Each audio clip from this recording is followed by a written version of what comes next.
Imagine the unthinkable. A child vanishing under the summer sun, leaving behind a trail of worry that lasts longer than a lifetime. In 1971, a 21-month-old girl disappeared from her home in Fort Worth, Texas. No witnesses, no ransom note, just empty space where a child should be. For 51 years, her name echoed in missing child files and family prayers. This case stumped even the new generation of detectives who were younger than the mystery itself. When the truth finally showed up, it broke every idea people had about time, distance, and fate. Because the girl everyone had hunted for all these years, she had been closer than anyone imagined. Sometimes the answers we search for are hiding where we least expect. Sometimes, despite all efforts, everyday life continues around the shadows of unanswered questions. The summer of 1971 in Fort Worth was a season of growing city dreams and everyday challenges. Working-class families filled their days with hard work and simple hopes. Alta Apantenko, only 22 years old and recently separated from her husband Jeffrey Hymuth, found herself in the middle of struggle. She worked as a waitress, pulling double shifts just to make rent in the tiny apartment she shared with a roommate. Taking care of her daughter Melissa was getting tougher every day, as trusted babysitters were nearly impossible to find, and affordable childcare was a distant dream. Like many mothers of that time, Alta placed a classified ad in the Fort Worth Star-Telegram. It was short to the point, just asking for a reliable babysitter for weekdays. Nothing seemed out of the ordinary, just a basic act of a mother trying her best. She could never have guessed this small decision would become part of one of America's longest mysteries. In life, small actions sometimes change everything. Days after her ad, Alta picked up the phone to a calm voice. The woman introduced herself as Ruth Johnson. She sounded trustworthy, gentle, and professional, explaining she cared for children and lived in a spacious house with a big yard, promising even maybe exactly what Alta wanted to hear. They planned to meet at Alta's workplace, but when the day came, Ruth didn't show up. Instead, she called to apologize, saying she was still interested in the job. Her words were smooth, her tone convincing, and Alta needed help fast. It seemed safe enough. Alta, running out of options and pressed for time, finally said yes to Ruth even though they had never met in person. Looking back, this was the turning point. A choice that seemed small but would change everything. Trust can be a powerful thing, leading us to choices we never imagined. On August 23, 1971, Alta got up early for her shift. She made arrangements for her roommate to hand Melissa to the new babysitter. At about 9 a.m., a woman arrived at the Spanish Gate Apartments on East Seminary Drive. The roommate later said the woman matched the basic look Alta described. Soft-spoken, neat and confident on the outside. Still something felt off. The Texas summer was burning hot, temperatures near 104 degrees, yet the woman wore clothing made for cold days. She had on long white gloves, a scarf around her neck, and a bonnet that hid her face and hair. It was like she was hiding in plain sight. Her outfit looked clean, but more like someone dressed for church than for a day of babysitting. Even so, her attitude was calm and her introduction friendly. Sometimes what people wear tells a story their words never do. Despite the odd clothing, there was nothing about Ruth's behavior that seemed scary or wrong. She spoke kindly and seemed sure of herself, so the roommate felt it was fine to trust her and handed over Melissa, along with a small bag holding diapers and a bottle. The whole handover took only a few minutes. After a quick thank you, Ruth walked away carrying Melissa. That was the last anyone ever saw of her. Alta came home after her shift expecting to see her daughter playing or sleeping. But instead, the apartment was still, toys set untouched. The baby's bottle hadn't moved and the crib was empty. At first, Alta thought maybe the babysitter took Melissa for a stroll. But as the hours ticked by with no signs, worry crept in. Reaching out to neighbors got her nothing. When darkness settled that night, Alta's worry grew into fear. By just after 8 p.m., she was on the phone with the Fort Worth police. Officers quickly arrived, talking to both Alta and her roommate and following the standard steps for a suspected child abduction. For any parent, each minute of waiting feels like its own eternity. Police soon learned there was no one named Ruth Johnson, fitting that description, living nearby or working anywhere in Fort Worth. There were no matching names in any directory or employment list. The only solid clue came from the roommate, the strange clothing the woman had worn. Investigators wondered if the outfit was a kind of disguise. Even with basic detective skills, they could see the long gloves and scarf may have been to hide fingerprints and hair. That made her seem even more prepared, someone who didn't want to be identified. Police asked around the neighborhood, checking local shops, bus stops, taxis, and hospitals. They peered into wooded spots and drainage ditches near the freeway, looking for any sign. But there was nothing. No diaper bag left behind, no bits of clothing, not even a hint of a car. The case was like chasing shadows on a bright day, always out of reach. Day 2 brought more help as the FBI joined, labeling the case likely kidnapping and widening the search across Texas and other states. Flyers showed Melissa's picture beneath the words, "Missing Fort Worth," but the search hit walls fast. In 1971, there were no security cameras, no cell phones, no digital trails. Ruth had only phoned from a landline, probably from a payphone, making her impossible to trace. Every new step in the investigation depended on memories, but memories can be foggy and fade quickly. Every clue seemed to vanish before it could be followed. Alta faced round after round of questioning. Police needed to clear her and Melissa's father of any possible connection. Since Alta was separated from Jeffrey, they looked at the father, but alibis and interviews cleared both parents. No big fights, no records of neglect, nothing to suggest any kind of planned disappearance. The search was kept going by community hope. Volunteers moved through fields, empty lots, and neighborhoods. Churches held prayer vigils. TV cameras showed Alta's tearful plea, asking for Melissa's safe return. Even with big attention, not a single real clue or honest witness ever stepped up. As summer faded, the investigation ran out of leads. Reports said every possible tip had been checked. No suspects stood out. Ruth Johnson became a ghost story, her name just words with no roots in reality. All anyone could remember was a figure in white gloves, the haunting blank face of a missing child case. Officers were left frustrated. Without witnesses, evidence, or even a crime scene, there was little they could do. The whole event had been as quick as it was complete. A stranger arrived, took a child, and disappeared forever. Sometimes silent moments hold more power than the loudest cries for help.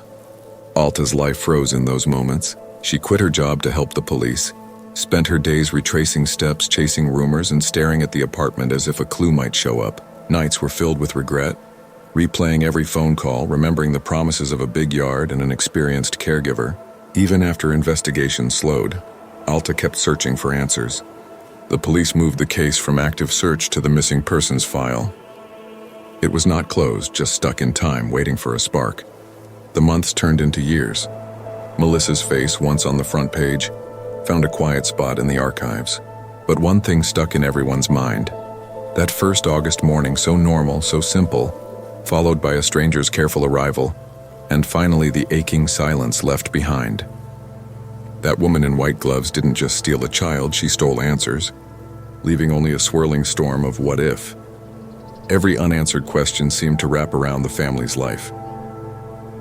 By the end of 1971, Melissa Hymeth's name joined a list of missing kids, an endless line showing how fragile life can be, and how some mysteries are bigger than the time they take up. But her story stood out. It wasn't born from violence, chaos, or a loud crime. It all started with trust, pure, simple, and sadly placed in the wrong hands. The trust that led Alta to a stranger dressed all wrong for the Texas heat disappeared just as quickly as the woman who walked away that morning. When the hunt for Melissa began, police thought the answer was close. In most cases, time decides everything. If a missing child isn't found in the first 2 days, hope fades. For Melissa, those hours became weeks, months, then years. The Fort Worth police and the FBI both jumped in early, but clues dried up almost as soon as they started. There was no ransom note, no evidence linking the case to any known kidnappers, and not a single clue of what really happened to the little girl. Even after all those years, people kept hoping for a miracle. One final clue or a small sign that would bring the answers home. Sometimes the hardest cases in life are defined not by what is left behind, but by what is missing. This story became famous not because of evidence, but because there was so little to hold on to. The lack of clues drew a sharp line around the case. Investigators agreed right away that this was not just a simple act. It had been planned, even careful.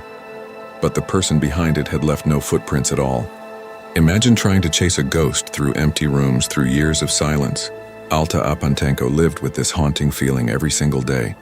The police did what they always do in child abduction cases. Looked first at the mother. For months, Alta lived under the microscope, while detectives looked for any reason to suspect her. They never found one. Still, her life became a cycle of questions, waiting and reliving that awful morning.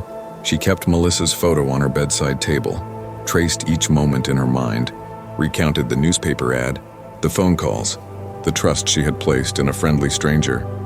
Each memory a circle that brought her nowhere, but still, she couldn't stop. Even though the FBI kept the file open under the Federal Kidnapping Act, there was no proof Melissa was ever taken out of Texas. Without that, their hands were tied. By the mid-1970s, newer cases crowded out the old ones, and Melissa's file became just one in a long row of cold folders, unsolved, sitting in the dark. The case number remained, but real work on the case stalled. Yet for the Highmith family, the search was never over. Alta and Melissa's father, Jeffrey, tried to move forward. They built new lives, but they stayed forever joined by a wound that time, and even new marriages could not close up. Through all the years, Alta and Jeffrey followed every small lead, every story, every rumor. Someone claimed to have seen a girl who looked like Melissa at a picnic, at a church, in a store 3 towns away. They even talked to people who were sure they had met Melissa years later. Each rumor sent the family racing across states.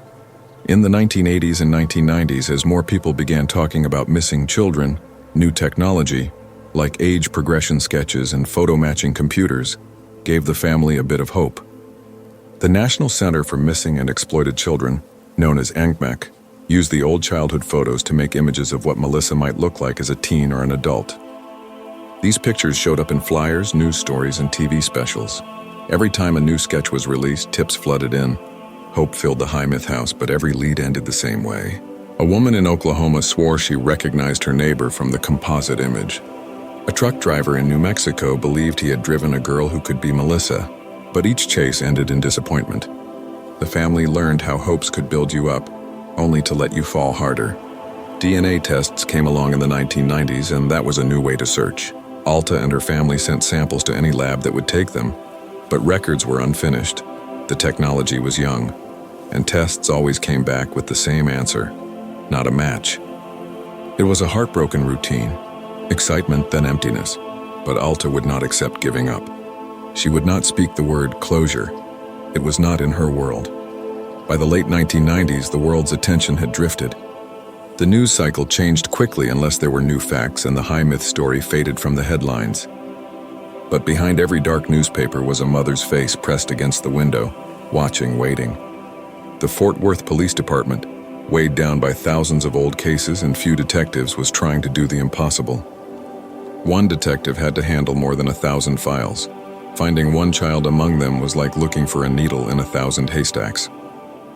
That meant Melissa's case, like so many, simply waited for luck. When the internet arrived, the family saw it as a new chance. Around 2000, Melissa's grown-up siblings started a Facebook page, Finding Melissa Highmith. It became their digital home, filled with photos, news clippings, and all the renderings of what Melissa might look like as she got older. The page brought in supporters from all over, caring neighbors, amateur detectives, and families living with the same heartbreak. They shared leads with advocacy groups and even with retired officers who remembered the story from their first years on the job. Forums popped up to talk about Melissa: the gloves, the scarf, the way a woman could walk out the door with a stranger's child and just disappear. Yet every burst of new energy ran out the same way. Updated images caught the public's attention, but each new tip led to another closed door. There were women who thought they might be Melissa, women whose backgrounds were clouded by adoption or broken memories. Their hearts raced. They took DNA tests, and each time, the answer was no. Every negative result meant starting again from the bottom of hope. But for Alta, each false alarm was still a reason not to give up completely. She learned how to scan DNA test results with a clear mind, but her heart still hurt. Every time the phone rang, she was caught in a whirl of hope. Maybe this is it. But it never was. As the years went by, some people turned their frustration toward the police, believing not enough was being done. Local newspapers wrote sharp editorials. How could a missing child case be lost for decades? Activists called for more money for Fort Worth to solve old cases, so families like Alta's didn't have to carry the burden alone. The police admitted they did not have enough help or workers. The detective in charge said what everyone knew already: we can't give each case the attention it deserves. but Alta's determination became a quiet kind of hope that inspired people. Every year on Melissa's birthday, she threw a small party. Just family, a cake, candles, and a wish spoken out loud, "We'll bring you home." She kept lighting a candle in the window every November, just in case. Neighbors noticed and sometimes asked why she still did it, but Alta's answer never changed. "Because I haven't seen her, and until I do, she's not gone." The tradition passed down to her other children, who started taking on more and more of the search as time went on. Melissa's siblings grew into helpers and advocates, working with nonprofits, keeping records, even reaching out to genetic testing companies willing to take a look at anything. They filed information requests, learned how to work with digital archives, and navigated a world without paper records or simple answers. Even as hope dimmed, they continued. They understood that after decades, most missing kids do not return. Time is a shadow that makes every search harder. But doubts and whispers came too. Some people wondered if the woman with the gloves had died long ago, taking her secret away.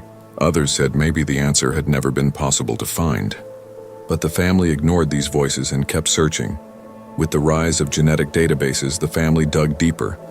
They signed up for genealogy websites, hoping a DNA match could break the silence once and for all. Alta aged in quiet hope. She grew older, her hair turned gray, and her hands bore the weight of 50 years of searching. When reporters asked how she kept believing, Alta simply said that not believing was not an option. She could not lose Melissa twice. She needed faith to keep going. In the world outside, Melissa's story faded in and out of memory, but for the family it was always there, a heartbeat in the background of their lives. Even as Fort Worth built new highways and updated police records, Melissa's baby picture never left the bulletin board inside the police office. That photo, frozen in time, kept hope alive even as everything else changed. By 2020, police had reopened and reviewed the case more than once, but no new leads surfaced. Detectives said the original evidence, what little there was, remained safe. The case became one of the oldest active missing child investigations in Texas history. To the police, it was a failure that stung. To the high myths, it was proof that faith can last longer than almost anything else. Decades passed and the world moved on. Phones, computers, and technology grew at a pace no one from 1971 could have imagined. But one question stayed stuck in place. Where is Melissa?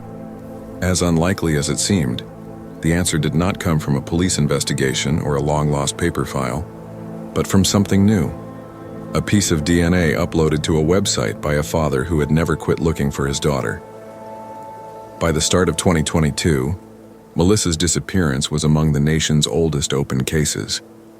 Most people would have given up, letting the story fade into the background noise of history, but not the high myths. Their digital search, their Facebook page, and every memory kept the light on for the world to see. That year, something surprising happened. A new tip and fresh hope burst into view.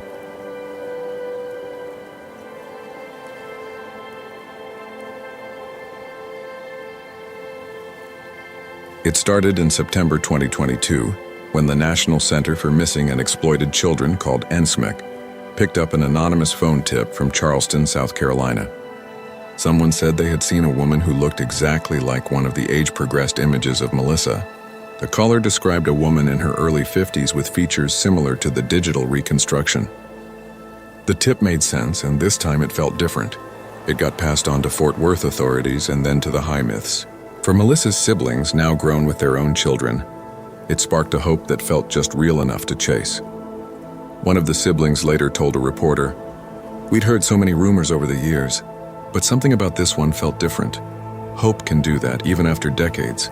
Pulling their money together, the family bought plane tickets and flew to Charleston, ready to end the search. They handed out flyers with baby photos and the new images of Melissa as an adult. Local news picked up the story, turning their hunt into a small media storm. TV stations filled screens with headlines. Could missing Fort Worth girl be living in Charleston? The whole city was watching, hoping for a miracle. But just like every other lead, hope ran into harsh truth. Within a week, DNA comparison gave a final answer. The woman who looked so much like Melissa was not her. The search would continue. Here's your improved and concise rewrite of the third section. Exactly 1513 words.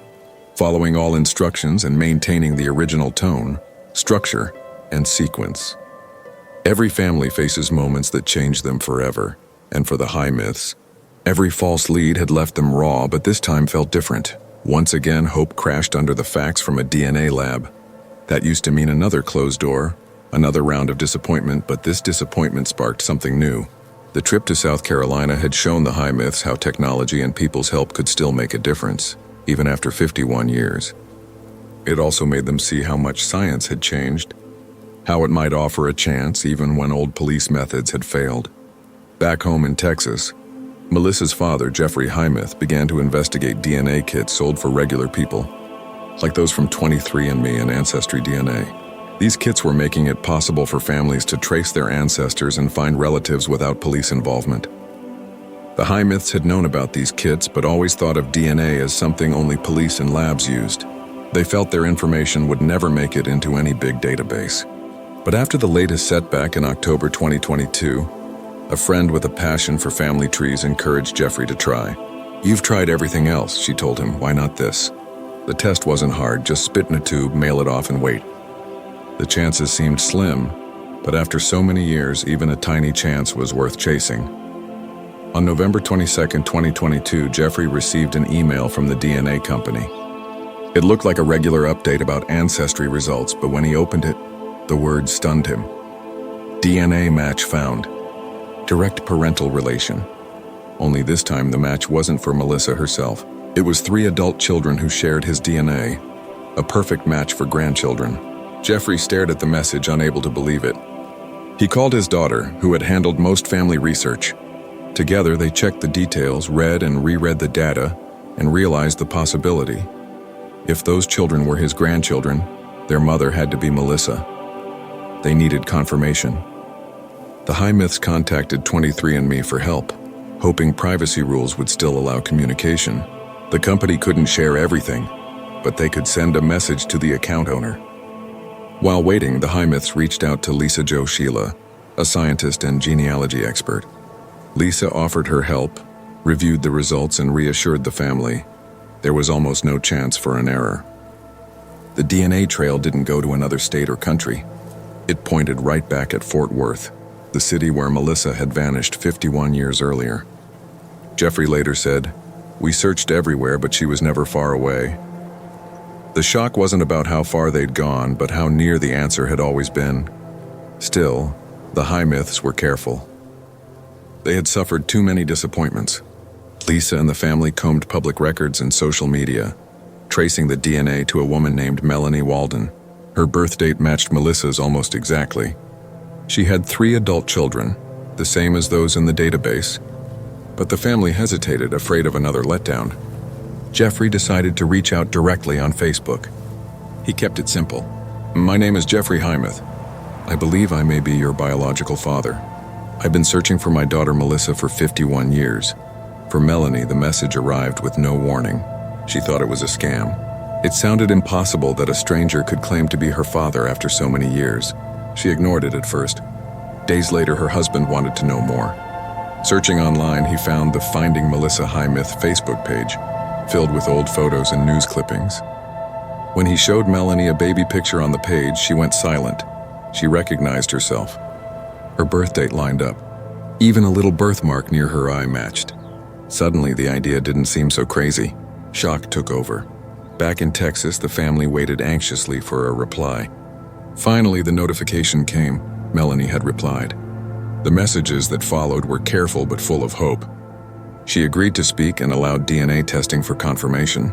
The Hymeths were emotional but cautious. They arranged another test, this time through a real laboratory, not just a website. As results were processed, the family kept it secret. No police, no TV cameras. After all those years of public searching, the biggest breakthrough happened quietly, through online messages. For Jeffrey, believing the truth was hard. "Finally, science gave us proof," he said later. Not gossip, not rumors, but clear facts. As November 2022 ended, the family prepared to meet Melanie. Before that, they waited for the test from the lab. Days felt endless. Alta, now in her 70s, heard the news. She had gotten her hopes up before, so she was careful. "If it's true," she said softly, "I'll know when I see her." The final confirmation came just before Thanksgiving. The DNA lab results matched the earlier findings exactly. Melissa, the child who vanished in 1971, was alive. Her new life, her real name, and her future story still had to unfold. But for the Hymyths, the impossible moment had happened. After 51 years, their search was over. The best part wasn't how far they'd traveled, but how close she had always been. The DNA match delivered something new, certainty, something the family hadn't known in decades. But they wanted to be doubly sure. For that, they relied on Lisa Jo Sheila again. Lisa cross-checked the DNA data with genetic markers from public records. Everything linked perfectly. 3 adults in Fort Worth with direct ties to Jeffrey clarified the case with science. After mapping the family tree, only one explanation was possible. These were Jeffrey's biological grandchildren. From there, Lisa and the family worked backwards, piecing together records and clues. Online documents traced the path to Melanie Walden, born in 1970, just like Melissa Suzanne Hymyth. The matches weren't just names and dates. Melanie lived in Fort Worth, was in her early 50s, and had birth records with missing details. No hospital listed and no formal birth certificate until long after Melissa had disappeared. Even more convincing was a tiny birthmark beneath Melanie's left eye, the same as in Melissa's baby pictures. That detail changed everything from theory to visible truth, Lisa explained. No computer can match a face the way a person does. Some things you just know. With all the clues lined up, Jeffrey sent his careful message on Facebook. For Melanie, it was almost a joke, but her curiosity grew. She had lived a normal life, attended local schools. Nothing suggested she was missing or adopted. Her husband was both amused and curious. People say anything online, she said at first. But the photos and birthmark made her reconsider. As her husband checked the Finding Melissa Hymyth page, all the pieces began to fit. The shock for Melanie was huge. She'd never questioned her background. Her family, school friends, everything felt normal. Now messages from people claiming to be her actual family made her rethink her entire life. Across the country, the Hymyths prepared for their first meeting with Melanie. They still wanted to see one more DNA test before letting everyone know. Time slowed, even as hope built quietly. When the lab results came through, matching every detail, it was more than just a moment for celebration. For Alta, Jeffrey, and every member of the family, it meant the end of guessing, the end of hoping, the arrival of answers. They had found Melissa after 51 years. The simple details, a birthmark, a name, an old photograph, had led them home. It was not science alone, but human connection. The same drive that kept Alta lighting candles every November. All those years, their daughter was living her life just miles away. The years of searching, wondering, and waiting had finally come full circle. Sometimes one photo changes everything. As Melanie's husband scrolled online through old photographs and newspaper clippings, he froze. On the screen, he saw a picture of a baby in a white dress, smiling with bright eyes toward the camera. The resemblance was stunning. He called Melanie over with quiet urgency, and together they stared at the image next to her own baby photos. The eyes, the curve of her nose, even the small lips all matched. Even a tiny birthmark rested perfectly in place. "That's you," her husband said quietly. For once, Melanie was left speechless, unsure what to think.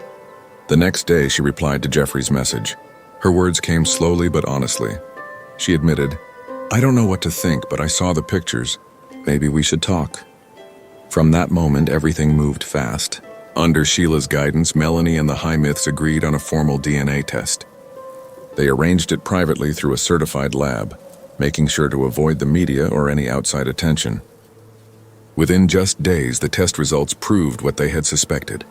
A 99.9999% match with her presumed parents, Jeffrey and Alta Apantenko. For Alta, the moment felt unreal, like an echo that took decades to arrive. They said, "We found her, and I just sat there after 51 years. I didn't know how to react," she remembered. Their first meeting happened on Thanksgiving Day, November 24, 2022, at a relative's home in Fort Worth. The holiday, always about family and reunion, now stood as a symbol for one of the longest separations finally ending. When Melanie entered the room, she was still unsure about her past, still processing this new part of her identity. The family fell silent, no introductions needed.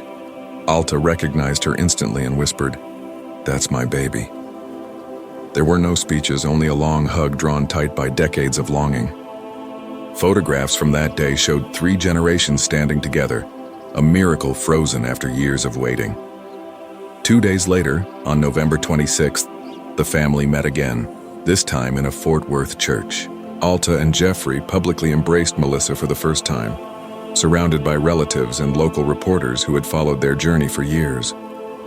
Alta's voice shook as she said, "I thought I would never see her again." Even Jeffrey, usually quiet, kept repeating, 51 years, 51 years. For Melanie, the reunion was both joyful and confusing. She had spent her whole life with a different name, a different story. Now, in only a few days, everything she believed about her past had changed. "It's overwhelming," she told a reporter. "My heart is full and broken at the same time, but I'm happy. Really, really happy." News of the reunion moved fast. Media outlets from all over, like the New York Times and BBC, called it a modern miracle made possible by DNA.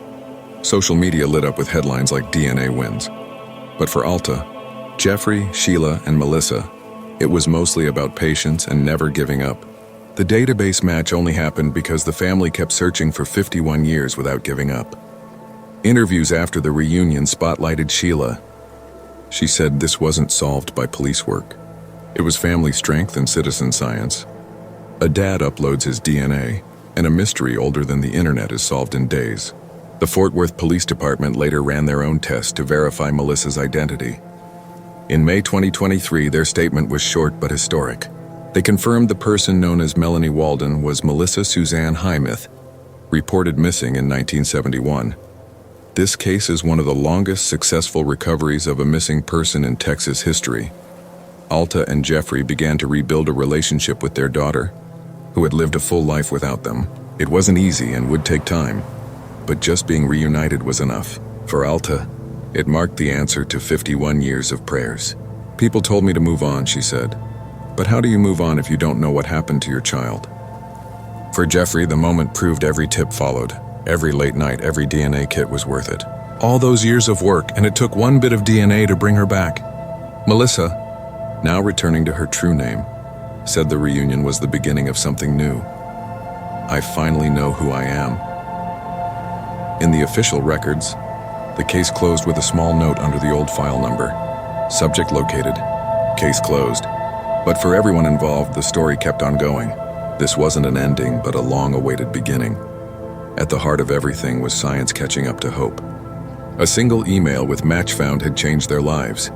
For 51 years, Melissa Hymeth had lived under another name not far from where she was taken. She learned she had never left, only her identity had changed.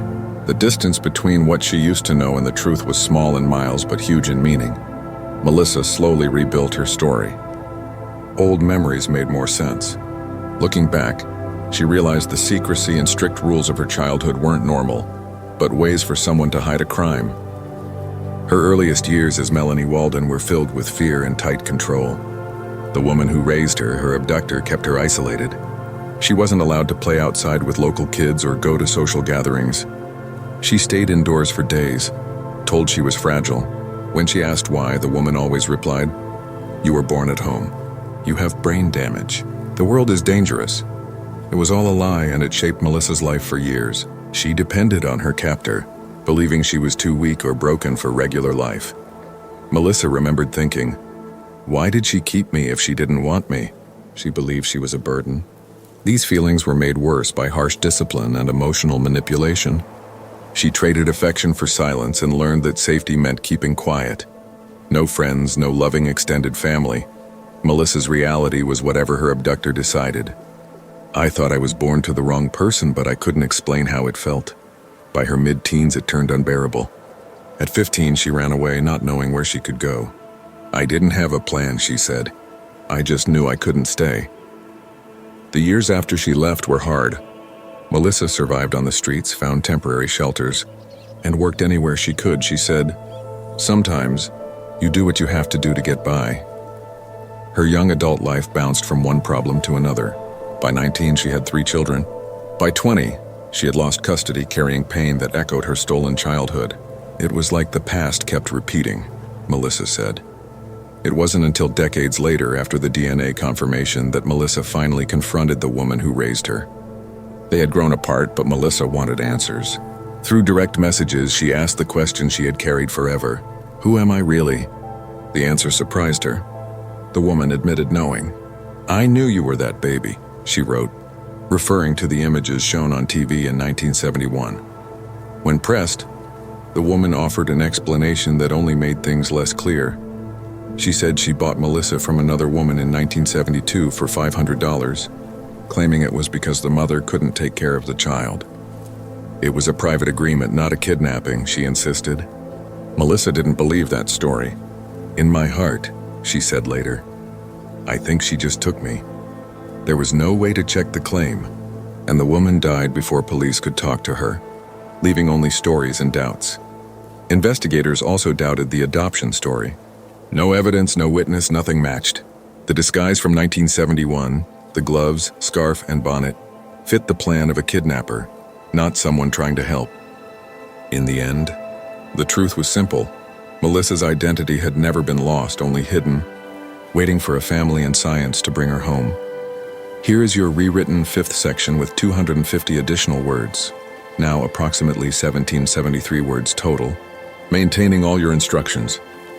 Big truths sometimes come with a sharp pain, but clarity too. When Melissa discovered the secret of her past, everything about her life made sense and hurt at once. She could finally look back and understand.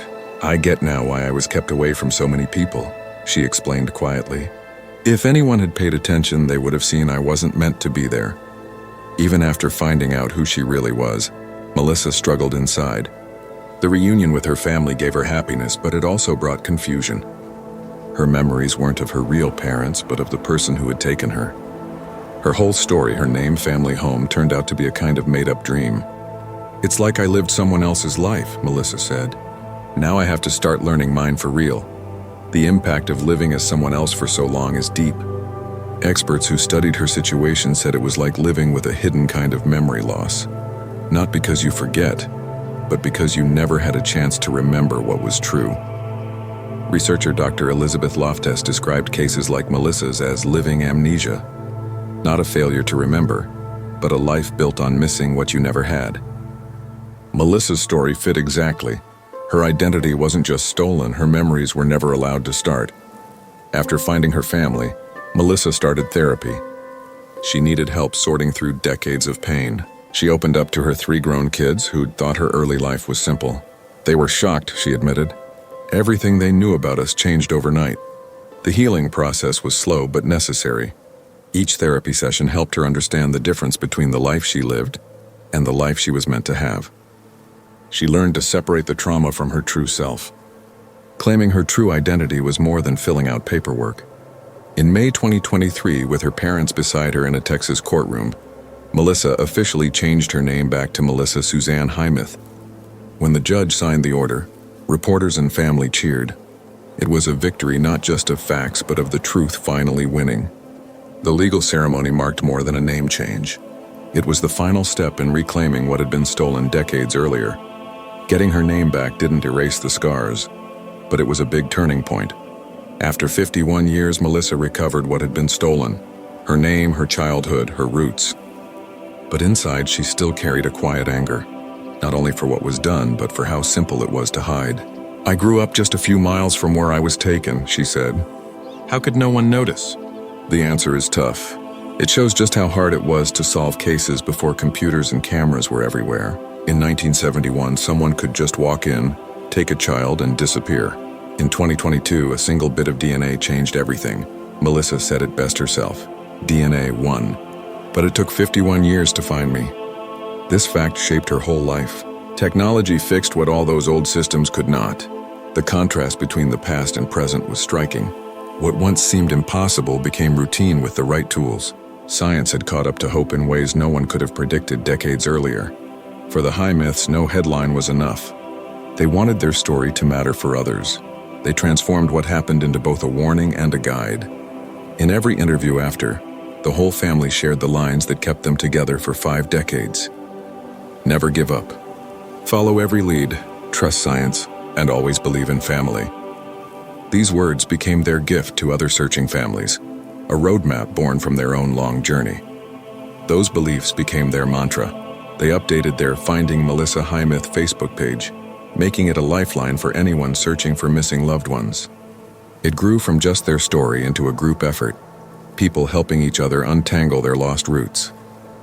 Volunteers, parents, adopted children, and curious people all started messaging, asking about DNA testing, reading results, finding help from experts, and taking action. The page became a digital meeting place where hope and practical advice lived side by side. Melissa and her family answered as many questions as they could. "We can't solve every case," she wrote in one reply, "but we can show the tools that might help." Their pain became a place for hope and knowledge. People in the comments cheered them on. "Your story gave me courage," one parent wrote. "Thank you for proving it's not too late." Each success story from other families using their advice added fuel to their mission. The story's reach soared. Newspapers and TV everywhere, from People to CNN, shared the details. Each report spotlighted a slightly different lesson, but all said the same thing. Melissa's case was solved by patience and science, not luck. CNN called it a triumph of persistence and DNA. The New York Times highlighted that it was the longest missing child case found through consumer DNA. The Washington Post called it a Thanksgiving miracle rooted in data. The phrase DNA wins, which the family first used, spread online and became shorthand for genetic hope. Social media users shared their own DNA success stories using the hashtag, creating a movement bigger than one family's reunion. The words captured something powerful about modern technology meeting old-fashioned determination. The renewed attention raised old and new debates. Many pointed out how the police, after half a century, still hadn't cracked the case, while ordinary people with a simple kit had done it in weeks. It raised questions. Should law enforcement use these tools more? How do we balance privacy and doing good? Policymakers, scientists, and privacy activists debated the risks and rewards. Some worried about genetic information being misused, while others argued for expanding access to solve cold cases. But for the Hymyths, all of that was less urgent than helping real families. Their focus stayed on the human side of the science. They understood that behind every DNA match was a family living with the same pain they had carried for decades. That understanding drove their continued advocacy work. Melissa herself, now in her 50s, began to share her journey. She spoke at local events and online talks, always urging honesty and resilience over fancy words. "I lost 51 years," she said to one reporter. "I can't get that back. But if my story helps one person find their family, then it means something." Her speaking engagements often drew standing ovations from audiences who understood the weight of her words. Their story became part of America's national mood.